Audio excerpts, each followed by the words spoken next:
everyone, I am Anjali Gupta, Assistant Professor in RK College of Pharmacy. Today I am going to discuss about pathophysiology of congestive heart failure.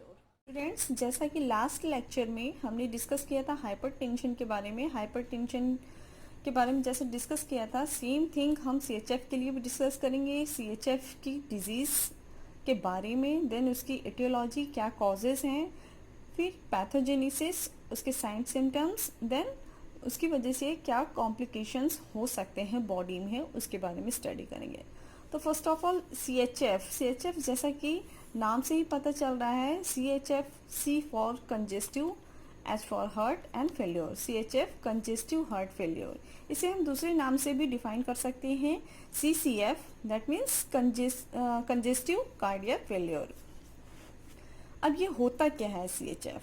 Suppose ये आपका क्या है, heart है, ये आपकी क्या है, बॉडी है।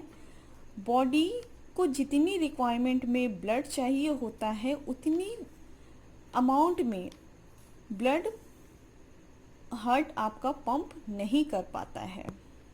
दैट मीन्स बॉडी को जितनी रिक्वायरमेंट होती है ब्लड की, लेकिन आपका हार्ट उतने अमाउंट में ब्लड को फुलफिल नहीं करा पाता है बॉडी को। You can say that heart is unable to pump sufficient blood of body requirement. Congestive heart failure आपके दो तरीके से हो सकते हैं, एक होता है systolic heart failure and diastolic heart failure. Systolic means जब आपका हार्ट कॉन्ट्रैक्ट होता है, उस कंडीशन में आपका हार्ट पंप करता है, सफिशिएंट अमाउंट में ब्लड का पंप नहीं कर पाता है, उस कंडीशन को क्या बोलते हैं, systolic heart failure. Diastolic heart failure जब आपका हार्ट रिलैक्स होता है, रिलैक्स की पोजीशन में वो ब्लड को वेंट्रिकल्स में स्टोर करता है, उस कंडीशन में क्या होता है कि blood can not fill enough amount in the ventricles, that cause diastolic heart failure. इन दोनों कंडीशन का रिजल्ट क्या होता है, ब्लड क्या होता है आपके लंग्स में एक्यूमुलेट हो जाता है। जब ब्लड एक्यूमुलेट हो जाता है, इस कंडीशन को हम कह सकते हैं ब्लड बिल्डअप हो जाता है आपके लंग्स में, इसी को हम क्या बोलते हैं, कंजेस्टिव हार्ट फेल्योर। अगर हम बात करते हैं इसी एटियोलॉजी की, क्या क्या कॉजेज़ हैं, कोरोनरी आर्टरी डिजीज़ जिसे हम कैड बोलते हैं, hypertension, heart valve disease, heart की जो वॉल्व हैं उनकी डिजीज़, ठीक है, और आपकी ये कार्डियोमायोपैथी, अभी हम इसका डिस्कस करेंगे कार्डियोमायोपैथी होती क्या है। बेसिकली ये स्ट्रक्चर चेंजेस होते हैं आपके वेंट्रिकल्स में, ठीक है, अभी मैं आगे इसको डिस्कस करूँगी।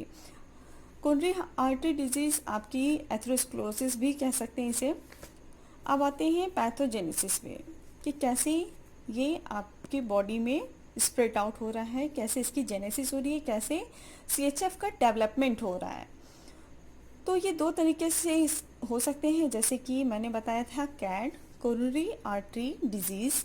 इसमें क्या होता है, सपोज ये आपकी आर्टरी है, आर्टरी में अगर कहीं पे फैट का डिपोजिशंस हो जाता है तो ये ब्लड का जो फ्लो है वो प्रॉपर अमाउंट में एक साइड से दूसरी साइड नहीं आ पाता है, बहुत ही कम अमाउंट में आता है, जिसकी वजह से आर्टरी क्लॉक भी हो सकती है फैट के डिपोजिशन से, ठीक। सेकेंड है हाइपरटेंशन। हाइपरटेंशन में आपकी जो आर्टरीज होती है वो नैरो हो जाती है, कॉन्ट्रैक्ट हो जाती है, कॉन्ट्रैक्ट हो जाने के कारण वो आर्टरी क्या हो जाती है, नैरो हो जाती है, जिसकी वजह से आपकी ये आफ्टर लोड बढ़ जाता है। अब बात करते हैं ये आफ्टर लोड है क्या, that pressure required to open aortic wall. Suppose ये आपका हार्ट है, ओके, ये आपके लेफ्ट ऑरिकल, लेफ्ट वेंट्रिकल है, लेफ्ट वेंट्रिकल से यहाँ पे एरोटिक वॉल होती है, ये ब्लड आपकी बॉडी में स्प्रेड होने के लिए एरोटिक वॉल को ओपन करना होगा। इस वॉल को ओपन करने के लिए जितनी प्रेशर की नीड होती है, जितना प्रेशर ब्लड को लगाना पड़ता है, दैट कॉल्स आफ्टर लोड, ठीक है। ये जो प्रेशर लगाता है आपके ब्लड बॉडी में सर्कुलेट होने के लिए, वो आपका कहलाते हैं क्या, आफ्टर लोड। जब हाइपरटेंशन होगा तो आपके ये आफ्टर लोड इंक्रीज हो जाएंगे। इन दोनों केस में क्या होता है कि आपके स्ट्रोक वॉल्यूम डिक्रीज कर जाते हैं। अब स्ट्रोक वॉल्यूम आप HAP में पढ़ चुके होंगे, फिर भी मैं बता दे रही हूँ।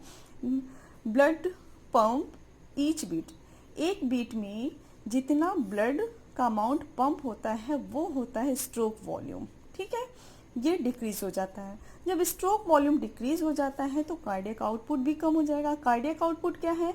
Blood pump in each minute, एक मिनट में कितना अमाउंट, कितना वॉल्यूम ब्लड का पंप हो रहा है, दैट कॉल्स कार्डियक आउटपुट। अब इन तीनों के इनके तीन रिजल्ट्स हो सकते हैं। पहला, स्ट्रक्चरल चेंज हो सकते हैं, जैसा कि मैंने आपको अभी बताया कि कार्डियोमायोपैथी। स्ट्रक्चर चेंज कब होंगे? जब ये स्ट्रोक वॉल्यूम को मेंटेन करने के लिए, स्ट्रोक वॉल्यूम को इंक्रीज करने के लिए यहाँ पे स्ट्रक्चर चेंजेस होते हैं। स्ट्रक्चर चेंजेस भी दो तरीके हो सकते हैं। पहला है डायलेटेड कार्डियोमायोपैथी। डायलेटेड कार्डियोमायोपैथी में क्या होता है कि आपके जो वेंट्रिकल्स हैं, वेंट्रिकल्स काफ़ी थिन हो जाती हैं। ये आपकी सपोज ये हार्ट है, हार्ट के जो वेंट्रिकल्स हैं, वेंट्रिकल्स की वॉल थिन हो जाती हैं। थिन हो गई दैट मीन्स कि वीक हो गई। वीक होने के बाद जो ब्लड का अमाउंट पंप होता है उसको वो पावर नहीं मिल पाती है ताकि वो बाहर आ सके हार्ट के, ठीक है, और बॉडी में सर्कुलेट हो सके। तो ये हो गया आपका dilated cardiomyopathy. Second one is है हाइपरट्रॉफिक कार्डियोमायोपैथी। हाइपरट्रॉफिक कार्डियोमायोपैथी में क्या होता है कि जो ये वेंट्रिकल्स हैं वो थिक हो जाते हैं। कंफ्यूज मत होइएगा, ये डायलेटेड कार्डियोमायोपैथी है और ये हाइपरट्रॉफिक कार्डियोमायोपैथी। हाइपरट्रॉफिक में आपका ये बॉल थिक हो जाता है। जब ये थिक हो जाएगा तो ये थोड़ी सी स्टिफर, दैट मीन्स थोड़ा सा कह सकते हैं कि थोड़ा सा हार्ड हो जाएगा। हार्ड, आपकी जो वॉल है वेंट्रिकल्स की वो हार्ड हो जाएगी। जब ये हार्ड हो जाएगी तो ये सफिशिएंट अमाउंट में ब्लड को फिल भी नहीं कर सकती। They are decrease in amount of blood and ejection from the ventricles, और वेंट्रिकल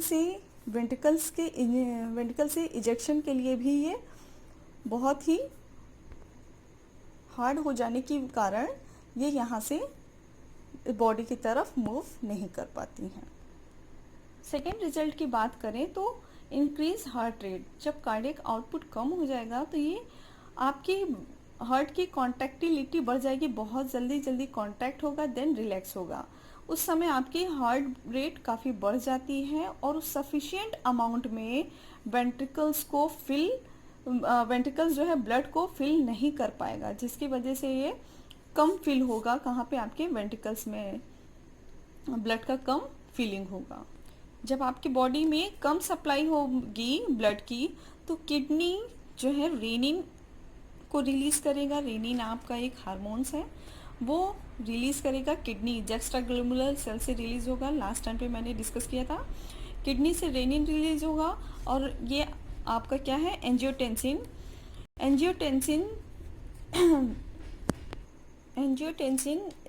एक्टिवेट करता है एल्डोस्टेरोन हार्मोन को रिलीज करने के लिए। जब एल्डोस्टेरोन रिलीज होगा इसे हम एंटी डाययूरेटिक हार्मोन्स भी कह सकते हैं। एल्डोस्टेरोन का फंक्शन क्या होता है कि आपके किडनी में सोडियम और वाटर को रिटेन करके रखता है, ठीक है।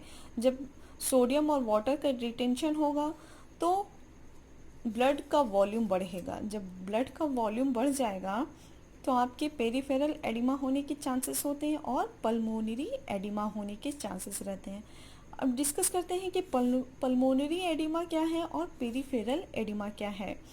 पल्मोनरी एडिमा क्या है? जब आपके लेफ्ट वेंट्रिकल में हार्ट फेलियर होता है तो वो आपके पल्मोनरी एडिमा है, ठीक। और जब राइट वेंट्रिकल का हार्ट फेलियर होता है तो उसे हम क्या बोलते हैं? Peripheral oedema. पेरिफेरल एडिमा क्या है? फ्लूइड एडिमा का मीन्स ये होता है कि फ्लूइड का एक्युमुलेशन, पेरिफेरल ऑर्गन में फ्लूइड का एक्युमुलेशन हो जाता है तो उसे हम पेरिफेरल। पल्मोनरी बेसिकली लंग्स से रिगार्डिंग है। लंग्स में जब फ्लूइड का एक्युमुलेशन हो जाता है तो उसे हम पल्मोनरी एडिमा कहते हैं। हम इसे इस डायग्राम के हेल्प से भी समझ सकते हैं कि जब ब्लड आपकी बॉडी से राइट ऑरिकल में आता है, राइट ऑरिकल से देन राइट वेंट्रिकल में, राइट वेंट्रिकल से लंग्स में, लंग्स के बाद लेफ्ट ऑरिकल में, लेफ्ट ऑरिकल से लेफ्ट वेंट्रिकल में, देन आपके ऑल ओवर बॉडी में सर्कुलेट होता है ब्लड।